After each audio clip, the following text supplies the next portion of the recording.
We call this whole whenua, this whole motu, Te Waka o Araki.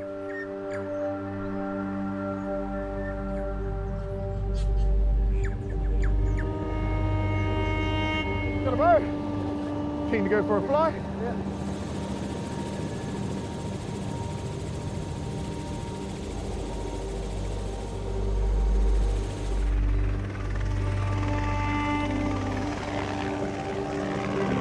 The kōrero of this whenua is the kōrero of Araki.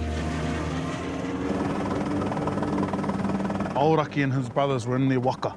They had been on a bit of a mission, but on their return, the ocean became super turbulent and ferocious.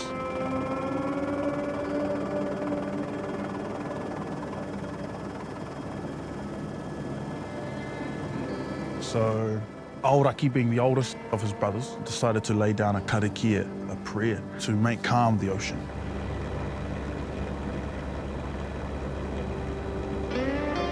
And as he was reciting his karakia, he actually stumbled, which meant he broke the tapu, broke the sacredness of this karakia, resulting in the front of the waka smashing and then the waka turning upside down.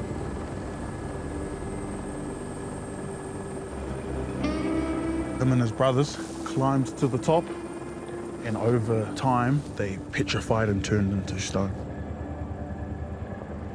My nephew, Tūtaraki whānau, came here looking for his uncles, and he found them to be in pretty rough conditions. Armed with his magical ko, he began reshaping this whenua, starting over on the east and moving all the way around.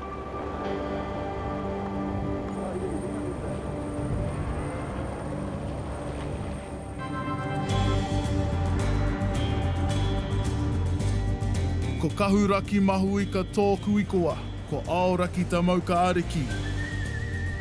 I'm a proud southern Māori boy through and through. Kia ora anō. Hey, yeah. My tīpuna traversed the mountains, rivers and lakes of Te Waipounamu for hundreds of years. This bit's pretty cool. Wait till we get in there. Their footsteps are etched into this landscape, and I've made it my life's mission to follow them. With my whānau, we're travelling all over this whenua in search of the stories. This is our kaupapa. Welcome to jump on our waka. And people who make it special. Eventually we want to be as self-sufficient as possible. No, well, it's good to see more whānau out here driving for that. Come with us on our journey as we explore Te Waka o Araki.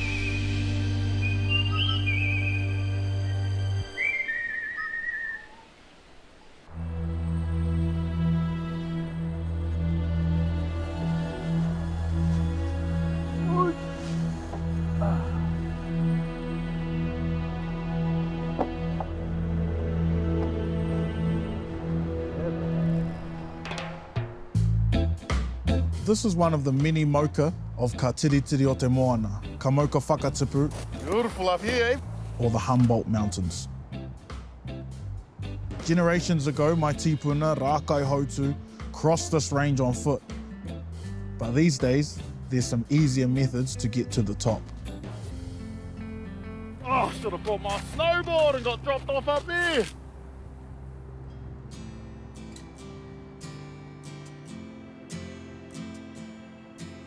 I'm blown away right now. Like, this isn't normal for me either. I mean, sure, I get to live in the bottom of these valleys and I get to look up at the hooker and, you know, I've worked on the ski fields, but, you know, being up here now with my tamariki, with my wife, man, it just brings the vastness. The whole eye line is this. I think when you walk into any of these remote areas, you know, you almost have like a detox. So when you go into these spaces where there's nothing but te taiao, you soon become attuned to it. So for me, it fills me up, you know, it fills my ipu to the top. It's a full-time job, make sure the skill doesn't walk off, eh? This is when we actually need a leash. Whairiki, you can't go down here. It's very dangerous, it's very dangerous. You can come with Papa. As much as standing on top of a moka with a 3-year-old has its scary moments, You go down there, whew.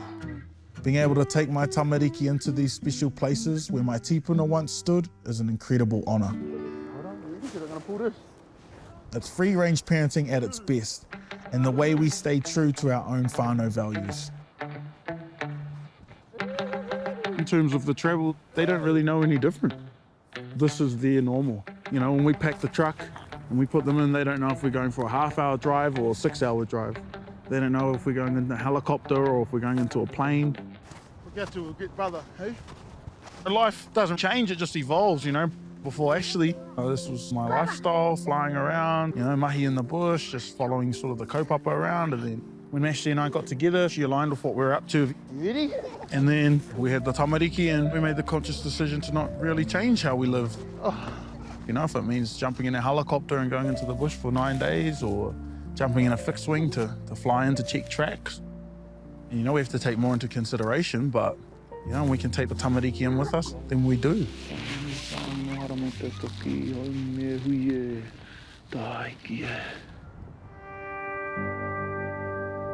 This mocha is special for lots of reasons, but especially because it forms one of our Pounamu trails.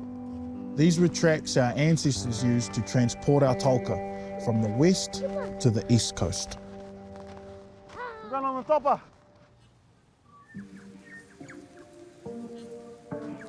6.5 hours to the top, eh? When Ngāi Tahu first arrived, you know, we had trading not only of Pounamu, but of whakaro and tikaka and our practices. And yeah, very much so when we came into these areas, we had to learn how to, you know, get over these places and why. And the reason why was for that Pounamu, for that resource. And that was only found in these areas in the whole of Aotearoa. And then, of course, we had our main villages over on the east coast. Our trails were really only open in the summer. Well, I'll do what I usually do and walk the water's edge. This is my steez usually. Potini Ngāi Tahu are stone hunters. We've walked the awa that flows beneath these mocha for generations in search of this precious resource. Usually lick them. And you can see like a little bit of green, but it's like a real pale green. And we've got the eye for spotting it amongst the other kōhatu. This is the stone that we're after. See, there's light grinds through it. That's the typical inaka that you get down here, which this awa is the one that we were using. So, you know, my tīpuna definitely grabbed stone from here and carried it up and over the hills. Either coming, you know, east to west or west east. There's lots of kinds of Pounamu. I think through commercialization, everyone looks for apple. They believe that Pounamu is only green stone. But when you come from the whenua of the spoke, you understand that it isn't just one color, there isn't just one kind. You know, you find different kinds in all different places. So around this area, in some of these awa, we find the inaka. Inaka are our whitebait. You know, they're a long, white little fish. So, you know, in the water, that does glisten like a whitebait. Pounamu is formed deep within the Earth's crust, under the high pressure environment of these mocha. Then over millions of years, erosion has forced it to the surface and into the surrounding awa. Historically for Māori, this little stone significantly changed the way we lived our lives. The significance of Pounamu for our people was that it was a massive advancement because of its ability to hold its edge. So it meant you could carve and create waka, it meant you could create tools.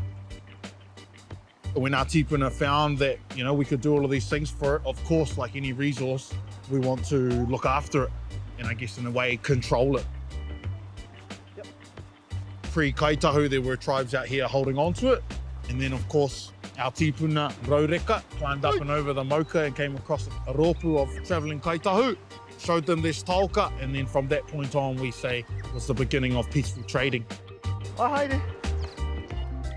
The significance of it has not changed throughout the generations. Even through colonisation, the significance of it as being a tool may have been lost nearly overnight, but the tauka of it being adorned as pendants, as weapons, is still alive and well today.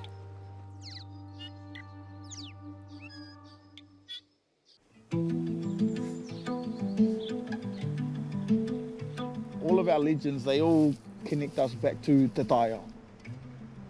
Our tīpuna were so connected, they created these stories so that we could understand how things grow, why things move, why there are relationships with everything from tāne to takaroa to tāwhiri mātea. So when you come out into these spaces where you can listen to those kōrero, where you can see those kōrero in action, I think it brings you to the reality of who you are. And there's no other way I would love to raise my tamariki than like this.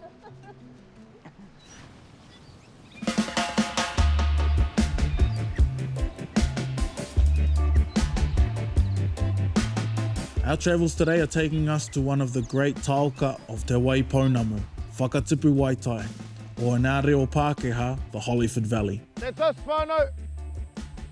It's located just 30 kilometres north of Pio or Milford Sound. Make sure you're zipped and clipped. Make sure the person next to you is zipped and clipped. The next 4 days are going to be dedicated to a kaupapa close to my heart, Te Ara Whakatipu. It's a program spearheaded by myself and Tarunako Makawhio CEO and my mum, Kara Edwards. And it's aimed at strengthening the cultural connection of Ngāi Tahu rangatahi.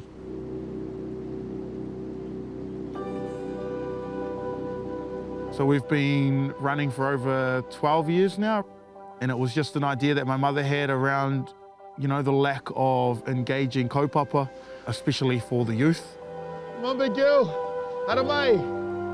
The foundations of the program have remained the same, which is about connection to whenua, and that connection to your cultural identity is the pathway to connection to yourself.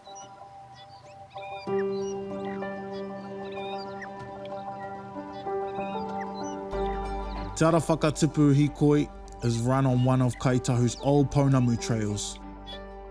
So this rohe is very significant to our history. Just over there's the entrance to the lagoon.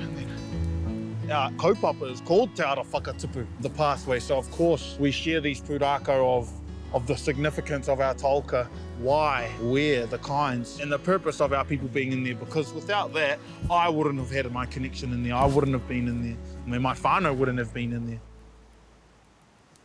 Just after the sand dune had busted out, there was a whole new archaeological site that unearthed. And we brought in these archaeologists, and one of them believed that this could be potentially one of the largest sites in New Zealand. So what we're looking for, there are little pounamu flakes. You know, we could find tuki, or you're looking for rocks that look like they've been smashed. So if you find anything like that, just go, yep. If it is something, we will tag it, bag it, GPS it, and then we'll keep on moving. Go nice and slow, because you could miss it. They could be the size of your pinky. We bring in 12 rangatahi, 17, 18, who are sort of about to step out of high school and come into the world. All right, I reckon this is something here. We have rangatahi from all over and with all different experiences. Wrap it in towel, put it in there, then can you please write HV01? Some, this will be the first ever Māori kaupapa they've been to, and for others, you know, they were raised at a marae. Our kaupapa here is really about helping young Ngāi Tahu Māori figure out their Māori taka, figure out their Ngāi Tahu taka and what that looks like. Because for everyone it's different. Let us whānau, grab your bags and we're on to the next mish. We're all on the journey of trying to figure out who we are, to bring them all together as one sort of whānau, as one sort of hapu under the banner of, you know, Ngāi Tahu and whānau taka. Just that is a big step for some of these rangatahi. We take our time through here because this is one of my favourite patches of forest in the Hollyford Valley. Then on top of that, you put on a 21k hike, put in some torrential rain, and yeah, you soon start to see changes. We go through a part of the forest where we find our big ancient trees that would have had more running over their roots, and hokioi haast eagle flying over their tops. But pretty much all of our pests that are here in Aotearoa now were all introduced, and majority of them were introduced on purpose. I feel like as Māori we have a responsibility to this whenua.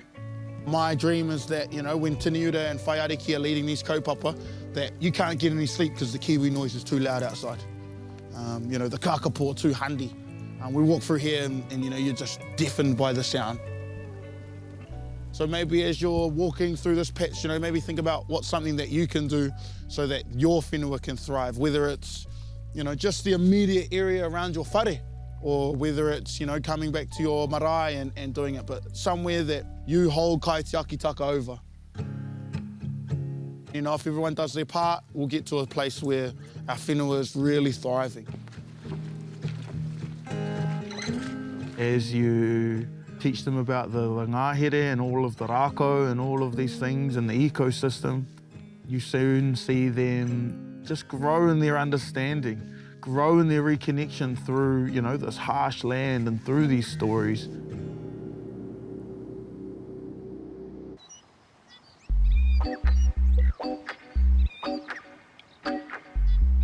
The Te Ara Whakatipu kaupapa is a real whānau affair. So you got your 4 main quarters, tokerau, marangai, whakarunga, whakararo, and those are based on the 4 winds.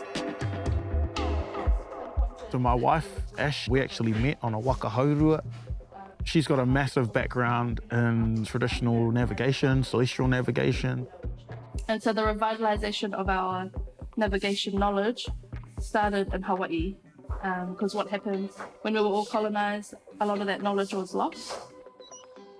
Ka pai, you've got 20 minutes. You got to make it, making a model. Ooh, this is going to be a mean boat. Ooh, And for the rakatahi, being out here learning about their tīpuna on the whenua they walked is a transformative opportunity. Oh. Go, keep going. What do you mean keep going? Like, put it through. When colonisation came to Aotearoa, they said that, you know, our tikanga, our practices, our primitive living wasn't fit for this new age and fit for this new world. And I guess, unfortunately, you know, the generations underneath them felt the repercussions of that. It was looking cool. Still is. Yes, huh? We've had rangatahi that have come to our program that felt like they couldn't even claim their Ngāi Tahu whakapapa because they didn't have enough reo, or they were too fair-skinned, or they hadn't been connected for 3 generations. Okay, here, I've got some to tie it.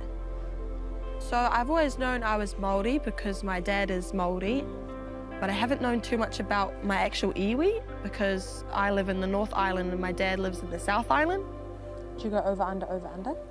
He's been real connected with his culture, you know, ever since he was young, but I actually didn't know too much about Ngāi Tahu itself. Okay guys, this is our whare. But being out here, I've really got to see my culture and see it in the people around me. Yeah, but you tie it to the bottom of it. It feels amazing. It's probably the best experience I've had in my life so far. We went big. What happens after the program finishes, and you see how they transform and the realisation that they can strengthen those connections to their culture, and they get to choose how they want to express their Māoritanga or not. We literally have 3 minutes left. It's fine. Ko o te o ki te maunga, ko au i te taua, ko Ngāi Tahu te iwi, ko tā ki te muta waka, ko kai tā rewa tā hapu, ko onu ki te marae, no Araki ahu, ko te wāmana tōku ingoa. I have 13 rūnanga that I whakapapa too. It was looking cool. I really enjoy learning about our tīpuna, you know, our ancestors, and like what they did, and standing where they stood. Yeah, it's pretty mean. Come on, go down to the water. You know, we're all on this big reconnection journey and trying to figure out, you know, what Te Ao Māori looks like in this new day and age. Oh, why do that? Why do that? For 4 days, these young people are really immersed in the history of this whenua. I'm leaving. I think we won. And it's a huge honour to pass this knowledge on to the next generation of Ngāi Tahu. Before we came and arrived in Aotearoa, we were like tangata Pacifica, we were tangata moana, we were voyagers, we were sailors. And then the South Island turned us into Ngāi Tahu. And during these missions, we found this taonga called Pounamu. So you can imagine you've got all of these Pounamu trails. In this area, from Piotahi, from Milford, all the way up to Kahu or Jackson's Bay, this was the area of a chief called Tūtoko. Now, Tūtoko was a great warrior. He was a master waka builder. He was pretty much a tohunga or an expert in warfare. Myself, my babies, and mum are all direct descendants to Tūtoko. Tūtoko guided Sir James Hector, and then nearly 6 generations later, I guided a descendant of James Hector through this exact same valley. So just a little kōrero of like whakapapa repeating itself. You know, I think it's an amazing privilege to be able to have this connection to this place. So to see my children, you know, running through where my grandfathers were once children and running around, this gives me a sense of the ultimate gratitude to be who I am, to have the whakapapa that I have. All right, this next challenge is around fire lighting.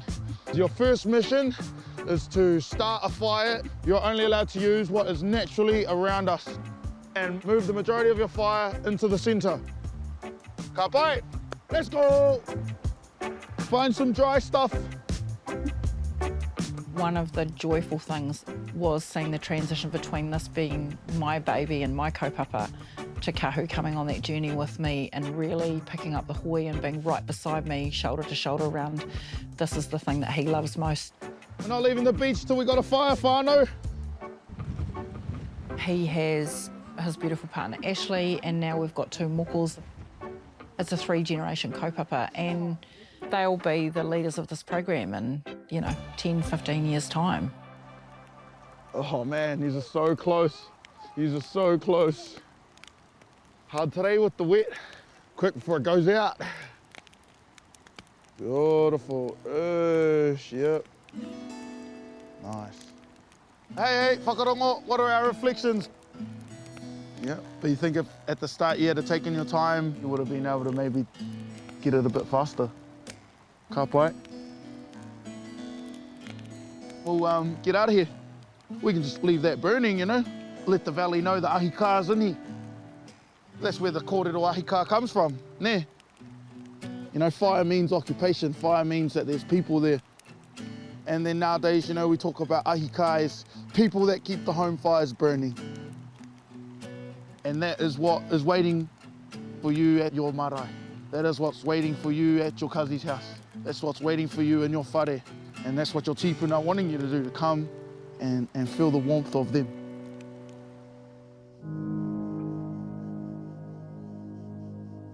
That's the other side of this kaupapa, is keeping those trails alive and keeping our tīpuna warm and being active kaitiaki and telling their stories so that their names are heard and they'll never be forgotten and their exploits live on.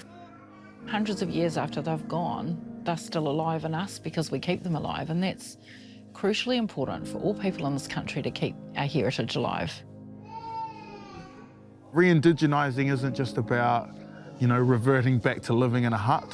It's about bringing the lessons and the pūrākau and the kōrero and the teachings from the past and bringing them into the future. We can hold on to our tikaka, our practices, our traditions, and bring them into this day and age.